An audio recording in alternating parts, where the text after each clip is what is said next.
드리겠습니다. 220장 사랑하는 주님 앞에 형제 자매 한자리에 220장 찬양하심으로 새벽 기도회를 드리겠습니다. 사랑하는 주님 앞에 형제 자매 한자리에 그 시은혜 생각하며 즐거운 찬송 부르네. 내 주 예수 오늘 받아 모든 사랑 내 몸같이 환난 근심 위로하고 진심으로 사랑하세.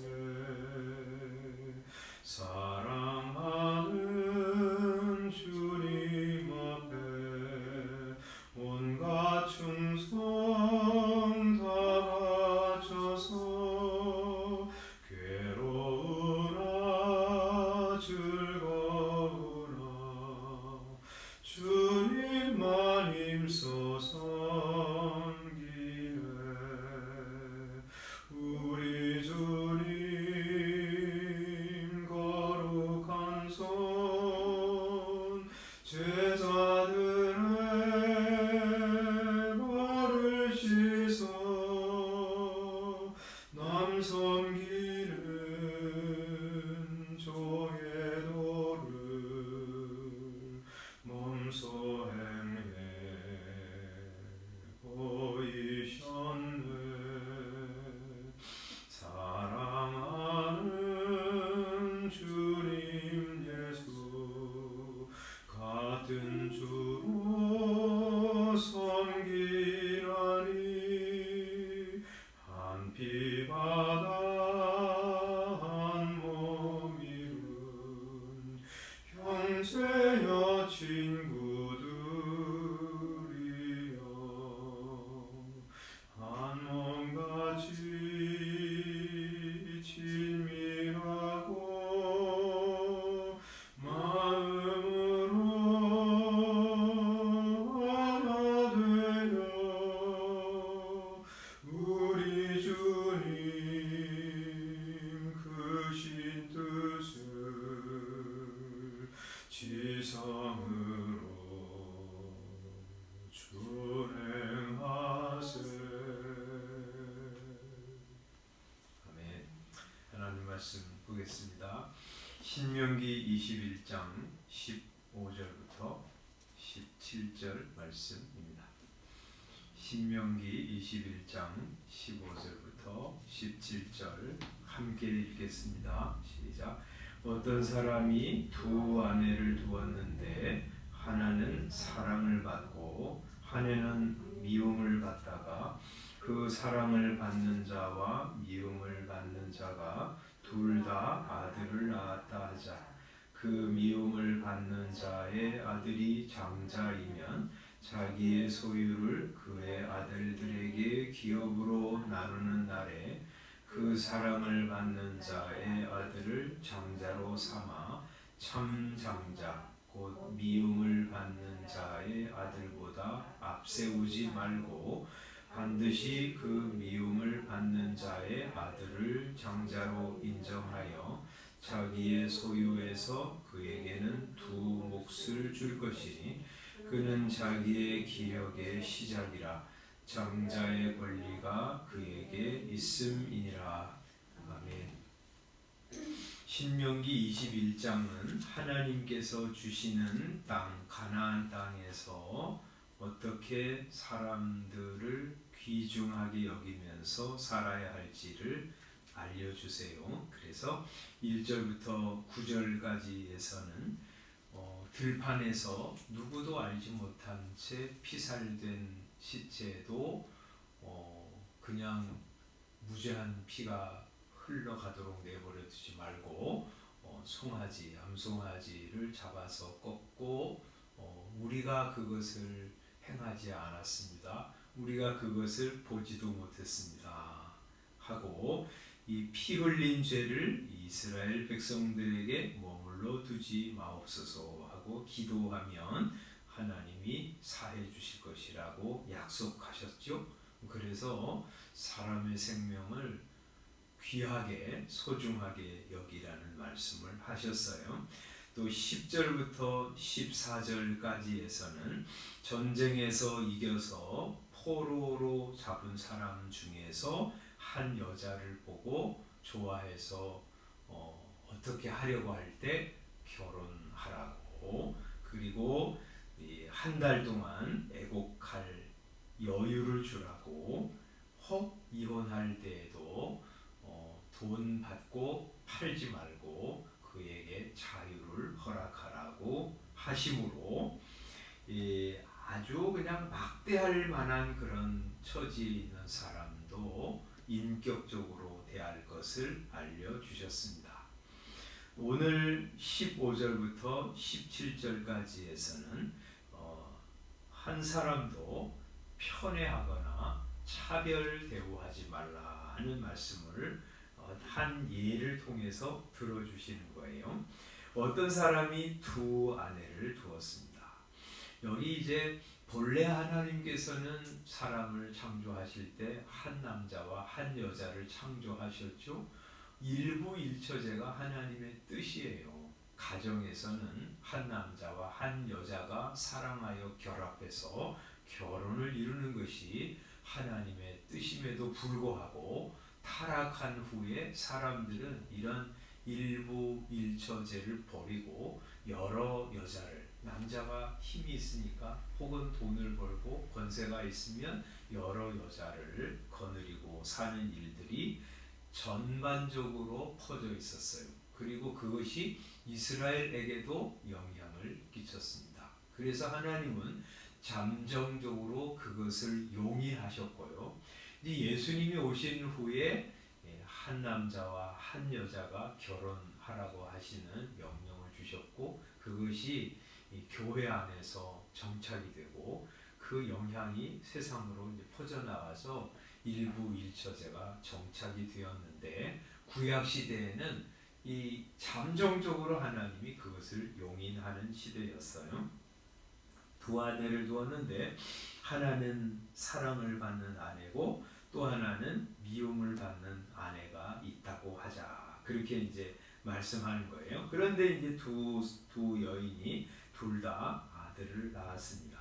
그래서 이제 이 아버지가 자기 유산을 남겨줄 때가 될 때, 혹은 뭐 죽음이 가까우거나 그럴 때 상속을 하잖아요. 그럴 때 어떻게 해야 되는지를 말씀하세요.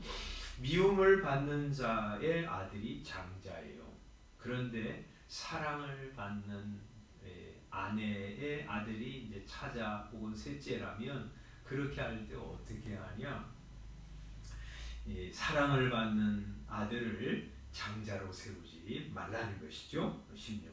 자기의 소유를 그의 아들들에게 기업으로 나누는 날에 그 사랑을 받는 자의 아들을 장자로 삼아서 정말 장자인 미움을 받는 자의 아들보다 앞세우지 말아라, 이렇게 명령하십니다. 17절. 반드시 그 미움을 받는 자의 아들을 장자로 인정하여, 진짜 장자니까, 그래서 자기 소유에서 그에게는 두 몫을 줄 것이다. 그는 자기의 기력의 시작이다. 장자의 권리가 그에게 있습니다. 이렇게 말씀합니다. 이제 옛날에는 이제 유산을 나눌 때 장자에게는 두 몫을 주었어요. 차자보다 하나를 더 준 거죠. 그렇게 함으로 부모를 모시고, 옛날에는 이제 한 집에서 부모를 모셨으니까요. 지금처럼 뭐 연세가 드시면 요양원으로 보내고 그러지 않고 집에서 다 모셨으니까 집에서 모셔야 되고, 또 장례도 치러야 되고, 또 다른 동생들을 지도하고 또 이렇게 건사하려면 더 이제 재물이 필요하니까 장자에게는 두 몫을 주었습니다. 그런 것처럼 여기 이제 미움을 받는 우리 아내의 아들이 장자이면 반드시 그를 장자로 세우라는 것이죠. 물론 성경에서는요, 차자를, 둘째 아들을 이렇게 하나님이 선택하셔서 더 하나님의 나라를 이렇게 유업으로 받고 아름답게 쓰신 그런 예가 많지요. 이삭도 둘째 아들이죠. 그건 이제 서자, 적자라고 또 할 수 있지만, 또 이삭의 아들 에서가 장자고 차자가 야곱이죠. 그런데 하나님이 야곱을 하나님의 나라를 상속받는 사람으로 세우시죠. 또 야곱의 12아들 중에서 르벤이 첫 번째 아들임에도 불구하고 네 번째 아들인 유다, 11번째 아들인 요셉, 그 사람을 이제 장자처럼 이제 대우하시잖아요. 하나님이 그렇게 하시는 일이 있다고 할지라도 그것은 하나님의 은혜를 주시는 것은 어떤 인간적인 혈통에 따라서 주는 것이 아니다. 은혜로 주시는 것이다 하는 것을 보여주시는 의미에서 하나님이 그렇게 하시는 것이지, 사람들도 차자를 아무렇게나 장자로 세우라고 하시는 것은 아니에요. 하나님이 이스라엘 백성들에게는 장자면 그 어머니가 누구이든지 그 장자로 세운 사람이 어떤 사람이 상관없이 장자로 세우라고 딱 정하신 것이에요. 그렇게 해야 형제들이 서로 우애 있게 또 질서 안에서 사랑하면서 형제 우애를 가질 수 있는 것이죠. 만약에 차자를 장자로 세우면 어떤 것 때문에 그렇게 하면 형이 얼마나 참 불만이 많겠어요. 상처받는 거죠. 내가 큰 아들인데 내 동생을 큰 아들로 세우면, 장자로 세우면 얼마나 상처를 많이 받겠어요. 그리고 이 장자로 세운 동생을 얼마나 미워하겠어요. 갈등, 그리고 싸움, 질투, 다툼이 생기는 것은 너무나 당연하죠. 그리고 그렇게 한 아버지에 대한 원망이 아들에게 있어요. 아버지가 하나님을 경외하는 사람이기 때문에 그 아들은 하나님에 대한 반감도 가지게 될 것이죠. 믿음이 제대로 이어지지 못할 것입니다. 그래서 장자는 장자로 세워라. 차자가 아무리 예쁘고 또 사랑스러운 아내의 아들이라고 할지라도 그렇게 하지 말라고 하십니다. 우리나라도 이제 옛날에 이런 거 많았잖아요. 남아 선호 사상. 그래가지고 엄마들이요, 우리 아들을 애지중지하고요, 딸은 거들떠보지도 않고 공부도 안 시키는 일들도 많았잖아요. 그렇게 해가지고 딸들이 한이 맺힌 사람들이 많았어요. 또 첫째라고 막 너무 과대하게 우대하고 둘째, 셋째는 그냥 아무렇게나 대하는 일들도 많았죠. 근데 그런 거 하지 말라는 거예요. 가정에서부터. 또 교회도 마찬가지죠. 교회 안에 이제 우리가 들어와서 어떤 사람은 돈이 많고 잘생기고 그리고 권세도 있고 그렇다고 해서 그 사람 우대하고, 또 가난하고 냄새나는 사람 들어왔다고 해서 막대하고 그러지 말라고 야고보서 2장에서 말씀하시죠. 그래서 2장에 이제 야고보서 2장에 보면 이런 말씀을 하세요. 너희 회당에 2장 2절에 보면 금가락지를 끼고 아름다운 옷을 입은 사람이 들어오고 또 남루한 옷을 입은 가난한 사람이 들어올 때 차별 대우할 가능성이 많죠. 그죠? 우린 그거 너무 자연스러워요, 이게. 그래서 3절에 보면 너희가 아름다운 옷을 입은 자를 눈여겨보고 말하되 여기 좋은 자리에 앉으십시오, 여기 오십시오 하고 아주 정중하게 안내를 하는 반면에 가난한 사람들, 남루한 옷, 아주 찢어진 옷을 입고 냄새나는 그런 모습으로 오는 사람 뭐라 그래요? 거기 서 있든지 저기 그냥 서서 예배 드리든지 내 발등상 아래 앉으라, 내 발밑에 앉으라, 막 그런 식으로 대우할 수 없다. 그렇게 하면 너희끼리 서로 차별하며 악한 생각으로 판단하는 자가 되는 것이 아니냐, 이렇게 말씀하세요. 그러면서 왜 그래야 되냐면 두 가지 얘기를 하시는데, 왜 우리가 교회 안에서도 사람을 차별하지 말아야 되냐면, 첫 번째는 말이죠, 우리가 영광의 주님을 우리 주님으로 믿고 살고 있기 때문에. 1절 말씀, 1절 한번 찾으신 분들 읽어보겠습니다. 시작. 내 형제들아, 영광의 주 곧 우리 주 예수 그리스도에 대한 믿음을 너희가 가졌으니 사람을 차별하여 대하지 말라. 예수님이요, 이 세상에 오셨을 때 가난한 집에 태어나셨잖아요. 목수였잖아요. 뭐 학교 다니지 못하셨어요. 배우지 못한 사람이었어요. 그래서 사람들이 예수님을 그 외모를 보고 차별했잖아요. 나사렛 사람들이 그렇게 했잖아요. 저 사람 요셉의 아들 목수가 아니냐 하면서 무시했잖아요. 그런데 그 예수님이 누구라고 말씀하냐면 영광의 주님이라고 그랬어요. 그분은 하늘의 영광을 가지신 분이세요. 하나님의 영광을 가지신 분이세요. 그러니까 그분이 외모로 볼 때는 하찮은 모습으로 오셨지만 실제로는 영광의 주님이세요. 그 영광의 주님 예수 그리스도를 믿는 믿음을 우리가 가진 사람들이에요.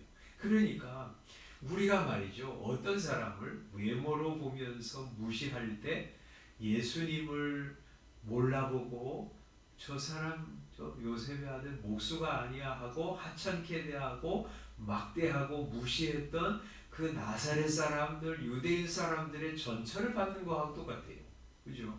그러니까 우리는 그럴 수 없는 거예요. 왜냐하면 겉으로는 아무것도 없는 것처럼 오셨지만 영광의 주님이신 예수님을 내 구주로 믿고 섬기고 사랑하는 사람들이기 때문에 그럴 수 없는 거예요. 두 번째는 여기 이렇게 말씀하세요. 5절에 보면, 5절도 한번 읽어보겠어요. 그래서 이제 첫 번째 말씀하는 그 호칭도 그래요. 1절에 내 형제들아, 5절에도 내 사랑하는 형제들아, 이렇게 말하죠. 5절 시작. 내 사랑하는 형제들아, 들을지어다. 하나님이 세상에서 가난한 자를 택하사 믿음에 부요하게 하시고 자기를 사랑하는 자들에게 약속하신 나라를 상속으로 받게 하지 아니하셨느냐. 세상적으로 보면 가난한 사람, 배우지 못한 사람, 이런 사람을 택하셔서 믿음에 부요하게 하셨어. 부자가 되게 하셨어. 그리고 자기를 사랑하는 자들에게 약속하신 하나님의 나라를 상속으로 받게 하셨어. 그러니까 하나님이 말이죠, 세상에서 잘 나가는 사람, 지혜로운 사람, 박사학위를 받은 사람, 대통령, 장관, 국회의원 이런 사람들을 택하셔가지고 구원하신 게 아니라요, 가난한 사람, 배우지 못한 사람, 이런 사람들 하나님이 신분이 좋지 못한 사람 택하셔가지고 믿음에 부여한 복을 주시고 하나님의 영광스러운 나라를 상속받게 하셨어요. 그러니까 우리가 세상에 나가서 뭐 잘 나가는 사람, 그런 사람들 편에 서가지고 못 사는 사람, 힘겨운 사람들 막 무시하고 하찮게 대하는 거 절대 할 수 없다는 거예요. 하나님의 관심이 그들에게 가 있기 때문에 그들을 사랑하시고 놀라운 은혜를 베풀어 주신 하나님이시기 때문에. 그러니까 우리가 가정에서도 우리 자녀들, 우리 아들이 하나니까 뭐 그러지 못하죠. 둘, 셋 있을 때 내가 또 공평하게 잘 대하나? 어떤 자녀들은요, 그런 이제 불평을 하는 자녀들, 여러분 가정이 없어요?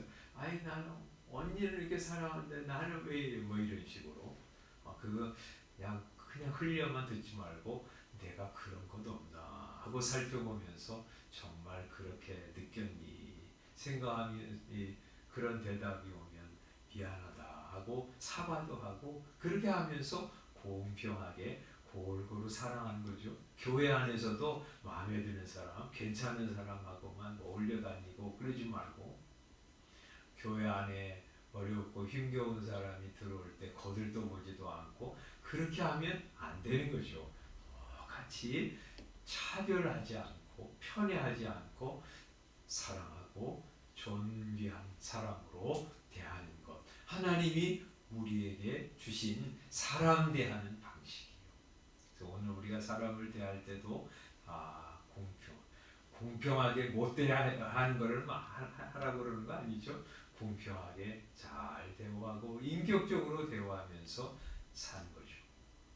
세상이 지금 이제 교회 성도들을 향해서 요구하는 것도 그런 걸 거예요. 하나님 모르잖아요. 그러니까 사람을 어떻게 대하나 하는 것들을 세상 사람들이 성도를 바라보는 어떤 하나의 기준이에요. 막대할 때 혹은 차별하면서 좋은 사람에게만 가서 붙고 그렇지 않은 사람은 하찮게 여길 때 저 사람들이 믿는 믿음 별거 아니구나 하고 평가를 하는 거죠. 오늘도 우리가 이제 사람들을 대할 때 그래서 인격자들은 우리 직장에 나가서 청소부, 청소하는 사람, 이렇게 경비하는 사람 이런 사람도 아주 인격적으로 대하고 또 필요한 것들도 가져다 주기도 하고 이렇게 하면서 이제 사람을 대할 때 존경받잖아요. 우리 사람 소중하게 여기고 하찮은 사람일수록 귀하게 여기고 그들의 감정도 헤아려주고 축복하고 그렇게 사람을 대하는 복된 하루 되시기를 바랍니다. 기도하겠습니다. 아버지 하나님, 오늘 가정에서도 또 교회 안에서도 혹은 우리 사회생활 할 때도 사람들을 차별하여 대하지 말라고, 다 하나님이 지으신 소중한 사람이라고, 성도들은 전부 하나님이 사랑하셔서 구원하신 하나님의 자녀들이라고 말씀하시는 말씀을 듣습니다. 오늘도 우리가 만나는 우리 가족, 또 이웃, 그리고 밖에서 사람들, 그런 사람들 다 귀중하게 인격적으로 배려하면서 대하는 사람 사랑하는 성도 되게 하여 주시옵소서. 예수님의 이름으로 기도드리옵나이다. 아멘. 기도하시고 들어가겠습니다.